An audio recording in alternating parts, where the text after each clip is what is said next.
어머, 강아지가 앉아있어. 너 여기서 뭐 하는 거야? 혼자 앉아서 뭐 하는 거야? 뭐 얼굴 보이지 않을 건데 뭐 어떻게. 이 안에 눈이 들어가 있네. 아유, 됐겠다. 그럼 얘랑 사진 찍으면 돈 내라는 거예요? 메시가 왔다. 우와, 메시. 진짜 똑같은데? 안녕하세요. 안녕하세요. 픽처 리프레이.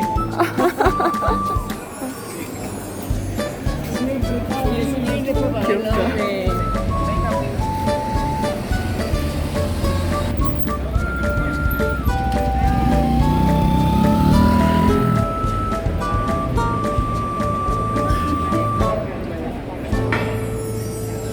시청자 여러분, 여러분들에게 관광은 어떤 의미입니까? 가족들하고 신나게 어딘가 놀러 가는 이것이 관광이 아닙니까? 관광학이라는 개념에 이 관광은요, 무엇이 있어야 가냐면요, 시간적 여유. 첫 번째, 두 번째, 돈입니다. 이 두 가지가 충족이 돼야만 자기가 평시에 거주하고 있는 이 공간을 떠나서 새로운 경험을 하는 그런 곳으로 이동할 수 있습니다. 이것을 관광이라고 정의합니다. 제가 어제 꽤 오래전 개념이기 때문에 좀 까먹었는데 어쨌든 그래요. 근데 여러분, 북한 주민들이 관광이라는 개념이 왜 없을까요? 저는 북한에 있을 때 이 관광 쪽에서 일을 했습니다. 그런데 이 관광이라는 것은 외국인들만 특별히 갈 수 있는 특별한 전유물인 줄 알았습니다. 북한 주민들은 관광이라는 것은 북한 사람들은 해당되지 않는, 그냥 멀리 다른 나라에 있는 사람들만 향유할 수 있는 온전히 그 사람들만의 전유물이라고 생각하며 자랐습니다. 이 북한에서는 관광의 개념이 외화벌이 수단입니다. 북한에서 관광은 선전수단입니다. 북한에도 관광학이라는 과목이 존재하는데요. 이때까지 여러분이 몰랐던 북한의 관광학의 실체에 대해서, 북한 주민들이 생각하는, 북한 정부가 생각하는 관광학의 실체에 대해서 이야기하겠습니다. 김일성 종합대학, 그리고 새롭게 관광학부를 개설한 사범대학들이 있다고 하는데요. 관광학이라는 학문을 배워준다고 합니다. 또한 평양에는 평양관광학교가 있습니다. 4년제입니다. 이 평양관광학교를 평양관광대학으로 2013년도인가 승격시켜서 관광대학이 되었고요. 상업대학에도 이 관광을 가르치는 학문이 있습니다. 외국인을 응대하는 봉사일꾼, 즉 관광봉사 일꾼을 양성하는 대학이 김정은 정권에 들어서서 훨씬 더 많이 만들어지고 체계적으로 길러지고 있다라는 점을 우리가 알아야 됩니다. 하지만 여기서 이야기하는 북한의 관광은 우리가 알고 있는 관광의 개념과는 완전히 다릅니다. 북한에서는 관광을 이렇게 정리합니다. 조선노동당의 위협과 사회주의 체제의 선전을 사회주의 체제의 우월성을 선전하는 학문, 사회주의 체제의 우월성을 선전하는 활동, 이것을 관광이라고 이야기합니다.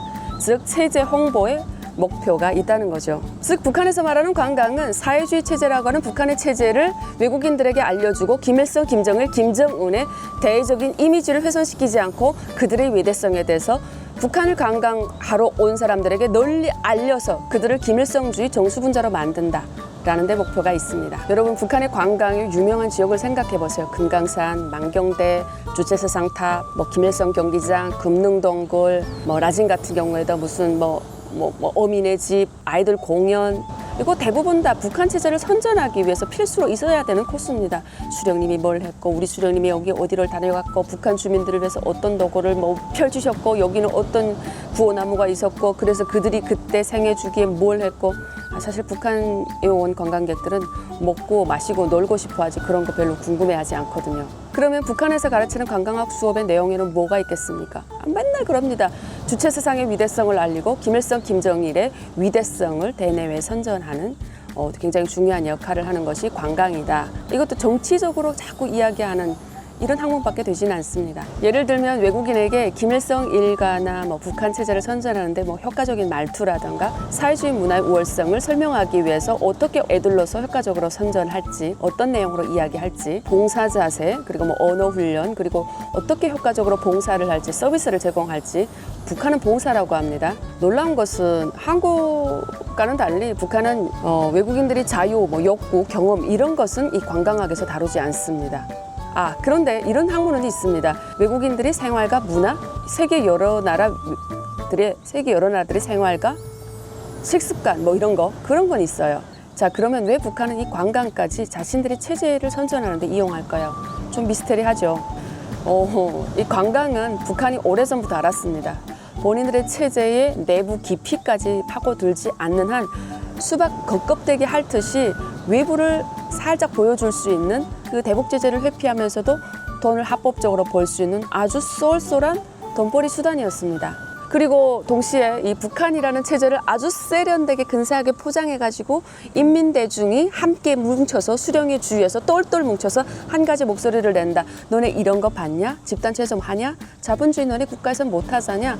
우리의 단결성과 우리 체제의 우월성이 바로 여기에 있다. 이것을 아주 정말 비단보에 싼 개똥처럼 포장해가지고 외국에 선전할 수 있고 또 대외도 선전도 가능하지만 대내도 자국봉, 조선민주주의 인민공화국의 국뽕이 차오를 수 있게끔 북한 주민들을 가스라이팅 하는데도 결정적인 한몫을 하는 거죠. 자, 그래서 뭐라고 했습니까? 북한 체제를 가장 세련된 방식으로 포장해서 보여줄 수 있는 게 관광이다라고 하지 않습니까?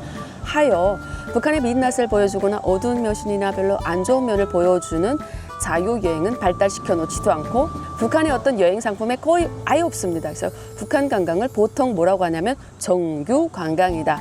가이드가 국가가 제정한 스케줄에 따라서 딱 일정표대로 데리고 다니는 이 관광을 정구이 관광이라고 이야기합니다. 정규 관광, 쯔역 관광, 이건 자유 관광은 없습니다. 제일 충격적인 것은 북한 주민들이 이 관광의 개념을 모른다는 거죠. 이 관광은 그냥 외국 사람들만 향유할 수 있는 전유물이다라고 생각하는 거죠.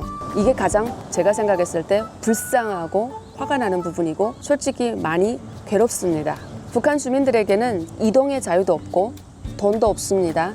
시간도 없습니다. 왜냐하면 국가의 다 메인 몸이기 때문에 휴가도 잘 주지 않아요. 관광이라는 단어조차 사치인 나라. 그것이 바로 우리가 마주하고 있는 멀고도 가까운 이웃 북한입니다. 이웃이 맞나? 오늘 영상이 좋으셨다면 꼭 구독과 좋아요 눌러주십시오. 다음에도 훨씬 흥미로운 주제로 찾아오겠습니다.